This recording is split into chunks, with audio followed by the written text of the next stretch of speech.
2014 December 21 ಯುರೋಪಿನ ಉತ್ತರ ಭಾಗದಲ್ಲಿರುವ ನಕ್ಷೆಯಲ್ಲೇ ಕಾಣಿಸದಷ್ಟು ಚಿಕ್ಕ ಹಳ್ಳಿ ವ್ಲಾಡೆನ್.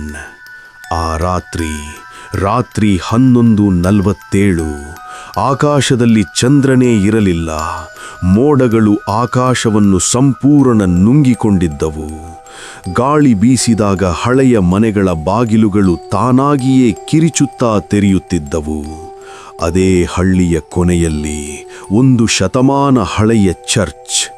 ಜನರು ಅದನ್ನು ಒಂದು ಹೆಸರಿನಿಂದಲೇ ಕರೆಯುತ್ತಿದ್ದರು, ಘಂಟೆಗಳು ಬಾರಿಸದ ಚರ್ಚ್ ಎಂದು.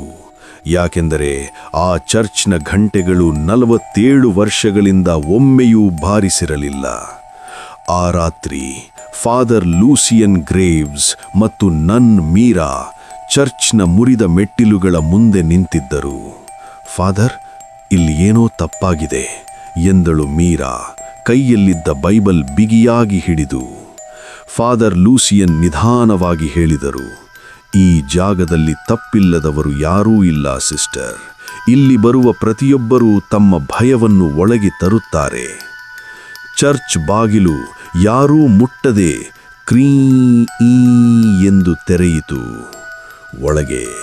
ಒಳಗೆ ಕಾಲಿಟ್ಟ ಕ್ಷಣವೇ ಗಾಳಿ ನಿಂತು ಹೋಯಿತು.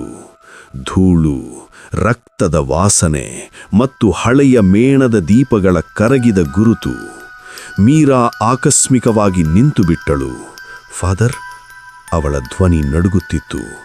ಅಲ್ಲಿರುವ ಕ್ರಾಸ್, ಗೋಡೆಯ ಮೇಲೆ ಕ್ರಾಸ್ ಉಲ್ಟಾ ಮತ್ತು ಅದರ ಕೆಳಗೆ ಒಣಗಿದ ರಕ್ತದಿಂದ ಬರೆದಿದ್ದ ಪದ ಬಿಲಾಯಲ್ ಈಸ್ ಅವೇಕ್. ಫಾದರ್ ಲೂಸಿಯನ್ ಕಣ್ಣು ಮುಚ್ಚಿ ಚುಪ್ಪಾಗಿ ಪ್ರಾರ್ಥನೆ ಆರಂಭಿಸಿದರು. ಶಾಪದ ಕಥೆ. 47 ವರ್ಷಗಳ ಹಿಂದೆ ಫಾದರ್ ನಿಧಾನವಾಗಿ ಹೇಳಿದರು, ಈ ಚರ್ಚ್ನ ಬೆಲ್ ಕೀಪರ್ ತನ್ನ ಮಗನನ್ನು ಸಾವು ತಪ್ಪಿಸಲು ದೆವ್ವದನೊಂದಿಗೆ ಒಪ್ಪಂದ ಮಾಡಿಕೊಂಡ. ಆ ಒಪ್ಪಂದದ ಬೆಲೆ ಈ ಚರ್ಚ್. ಆ ಕ್ಷಣವೇ ಟನ್ ಟನ್ ಟನ್ ಚರ್ಚ್ನ ಘಂಟೆ ತಾನಾಗಿಯೇ ಬಾರಿಸಿತು. ಮೀರಾ ಕಿವಿಗಳನ್ನು ಮುಚ್ಚಿಕೊಂಡಳು. ಫಾದರ್, ಇದು ಅಸಾಧ್ಯ. ಇಲ್ಲ ಸಿಸ್ಟರ್, ಫಾದರ್ ಗಂಭೀರವಾಗಿ ಹೇಳಿದರು, ಇದು ಎಚ್ಚರಿಕೆ.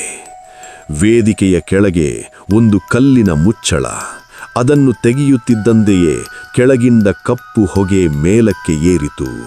ಅಲ್ಲಿ ಮಾನವನಂತೆ ಕಾಣುವ, ಆದರೆ ಕಣ್ಣುಗಳಿಲ್ಲದ, ಬಾಯಿ ಮಾತ್ರ ಅಸಹಜವಾಗಿ ದೊಡ್ಡದಾದ ಆಕೃತಿಗಳು ಗೋಡೆಯೊಳಗೆ ಸೆರೆಯಾಗಿ ನರಳುತ್ತಿದ್ದವು. ಮೀರಾ ಅಳುತ್ತಾ ಹೇಳಿದಳು, ಇವರು ಯಾರು?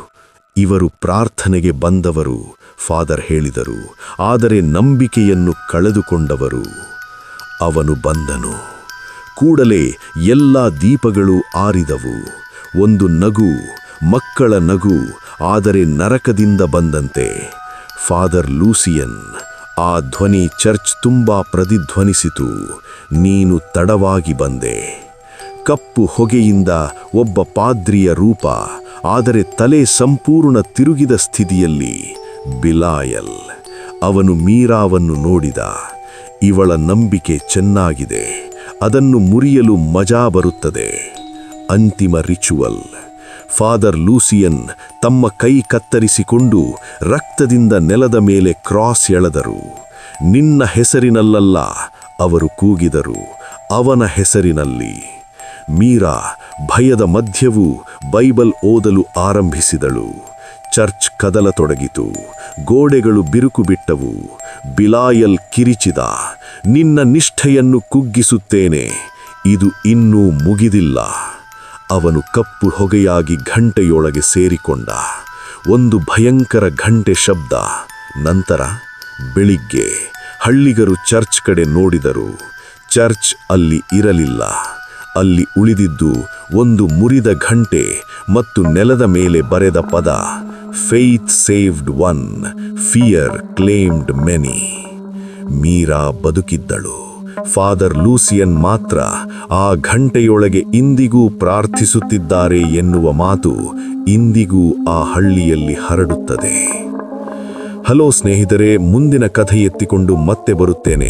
ನಿಮ್ಮ ಅನಿಸಿಕೆಯನ್ನು ಕಮೆಂಟ್ ಮಾಡಿ ಆ್ಯಂಡ್ ಶೇರ್ ಮಾಡಿ, ಸಬ್ಸ್ಕ್ರೈಬ್ ಮಾಡಿ, ಲೈಕ್ ಮಾಡಿ. ನನಗೆ ಇನ್ನೂ ಪ್ರೋತ್ಸಾಹ ಸಿಗುತ್ತದೆ. ಧನ್ಯವಾದ.